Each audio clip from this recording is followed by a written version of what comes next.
నమస్కారం. ఘంటారావానికి స్వాగతం. ముందుగా ప్రధాన అంశాలు. జెల్లిగానిపల్లిలో హంద్రినివా కాలువను పరిశీలించిన చంద్రబాబు. అధికారులను అడిగి పనుల పురోగతి తెలుసుకున్న సీఎం.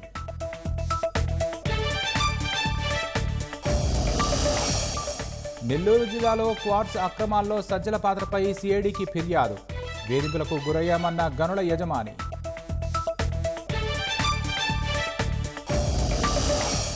విజయవాడ, నరసరావుపేటలోని వైకాపా కార్యాలయాలకు నోటీసులు.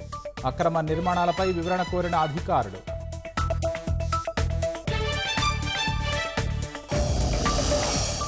లోక్సభ ఎంపీల ప్రమాణ స్వీకారాల వేళ అరుదైన ఘటన.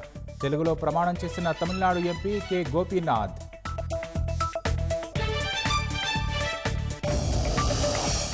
లోక్సభ స్పీకర్ పదవికి తొలిసారిగా ఎన్నిక.